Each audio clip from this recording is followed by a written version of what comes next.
Our next guest is Camille Kiefel. Camille struggled with gender after childhood trauma. After years of severe mental illness, Camille believed that transitioning would finally provide relief. After developing complications from the non-binary top surgery, doctors became dismissive, forcing Camille to take her health into her own hands.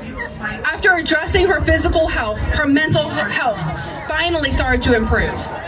Camille now advocates for an investigation and holistic approach to gender dysphoria. She founded D-Trans Health, a nonprofit providing education and resources for detransitioners. Camille has been featured on the Daily Mail, Newsweek, Psychiatric Times, Tucker Carlson, and the Benjamin Boyce podcast. Please join me in welcoming Camille to the podium.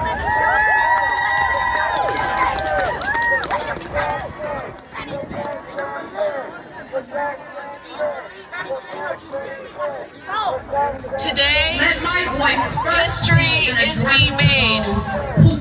The outcome of this case will forever change the way we approach gender dysphoria in children. It's important to me that we start treating children holistically and stop transitioning them. I know too many people who have been harmed by gender-affirming care and how it has rippled out to our loved ones, to our communities. I know this because I am a detransitioner.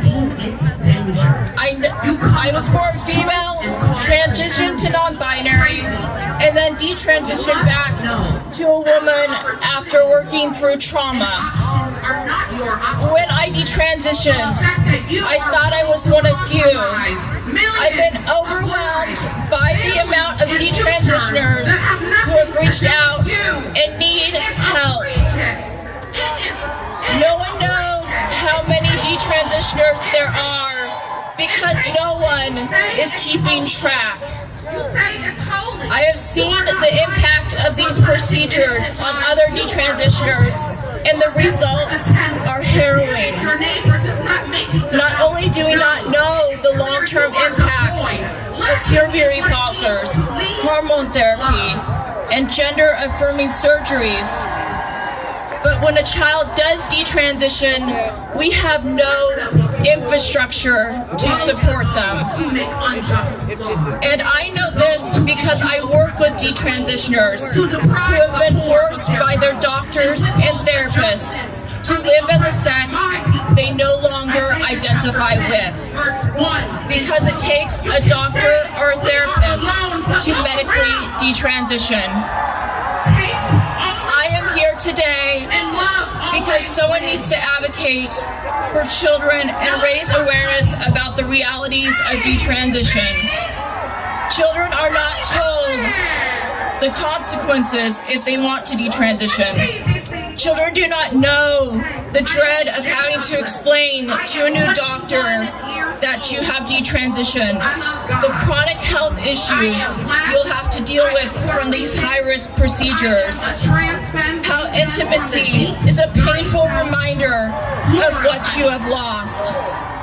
The invasive thoughts that strike you randomly, or the pain of someone telling you you should have known better. Children do not know this because they are not told about detransition.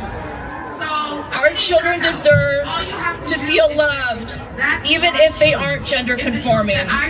Because liking comics as a girl or fashion as a boy does not make you any less a boy or girl.